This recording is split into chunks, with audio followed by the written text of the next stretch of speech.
আমাদের পাকের ঘরটা যেহেতু বাইরে ঘরের মধ্যে ফ্রিজ আর সব কিছু যা থাকে সব কিছু ঘরে থাকে, আর নয় বাইরে পাকের ঘরে রাখলে ইঁদুরে সব কিছু খেয়ে ফেলে।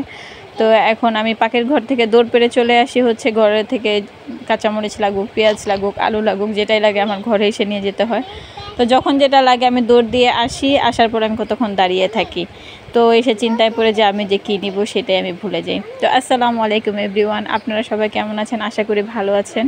তো আমি আজকে যেটা বলছি সেটা হচ্ছে আমার এই প্রবলেমটা ইদানিং বেশি হচ্ছে।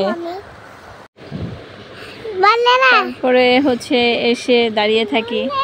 আজকে যেমন আমি ঘর থেকে নিতে এসেছি, যেহেতু আমি ভিডিওতে দেখতে পারবেন আমি ভর্তা বানাবো, তো ভর্তা বানানোর জন্য আমি ঘরে এসেছি প্লেট নিতে।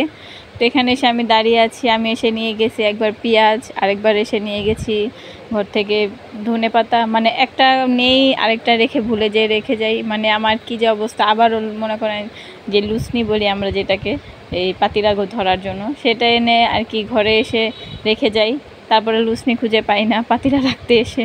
তো আমার সাথে এরকম যে কেন হচ্ছে আমি নিজেও জানি না।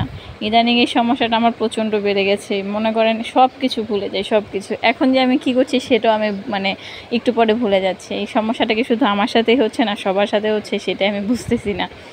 এই ইদানিং এই প্রবলেমটা বেশি। এসে আবার নিজে একা একা দাঁড়িয়ে থাকি, কতক্ষণ চিন্তা করতে থাকি যে কী জন্য যেন আমি এসেছি, কী যেন নেব। তো এটা কি সবার সাথেই হচ্ছে? এটাকে আমাকে একটু কমেন্টে করে জানাবেন।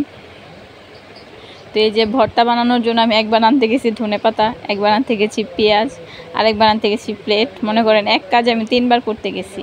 এটার জন্যই বলতেছি যে মনে করেন কি যে হয়েছে আমার আল্লাহ মাবুদ জানে। মানে এই সমস্যাটাকে শুধু আমার সাথে হয় না, সবার সাথে হয়।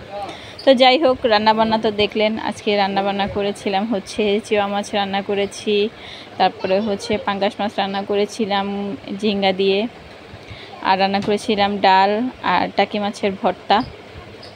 তো রান্নাবান্না শেষ করে ঘরে চলে আসলাম। ঘরে চলে এসে দেখি এখন আমার আবার মেয়ে, আমার মা, আমার কলজার টুকরাটা কি করছে, এসে দেখি সে তার বাবুকে নিয়ে খেলছে, বাবুকে ঘুম পাড়াচ্ছে, ডাক্তার দেখাচ্ছে ওইটা দিয়ে, বা বাবুর জ্বর মাপছে, একবার প্রেশার মাপছে। তো ছোটোবেলা আমরা সবাই কম বেশিভাবে খেলাধুলা করেছি। তো মেয়ের খেলা দেখছিলাম দাঁড়িয়ে দাঁড়িয়ে। মেয়ে বাবুর সাথে কথা বলছিল, কি হয়েছে তোমার, জ্বর এসেছে নাকি, আমার মেয়ে বলছিল। তারপর আবার দেখি একটু মেঘলা মেঘলা হয়ে এসেছে আকাশটা। তো কিছু পাঁপড় পিঠা বানিয়েছিলাম, সেগুলো আবারও নামাচ্ছি। এটা আমি একটু বেশি বানানো হচ্ছে আমাদের ঘরে, সবাই বিকেল টাইমে একটু খায়, আর আমার মেয়েটা অনেক পছন্দ করে এটা, তার জন্য একটু বানিয়ে রাখা হচ্ছে। রৌদ্র যেহেতু এখন আছে তার জন্য এগুলো বানিয়ে নিলাম। তো আমার মেয়ে বলছে আমি তোমাকে একটু হেল্প করি আম্মু। তো আমার সাথে হেল্প করছে আমার মেয়ে, আমার কাজে সাহায্য করছে। আসলে মেয়েরা এরকমই হয় না, মায়ের কাজের সাথে একটু সাহায্য করতে পছন্দ করে। আমরা সব মেয়েরাই মনে হয় এরকমই, মাকে ভালোবাসি।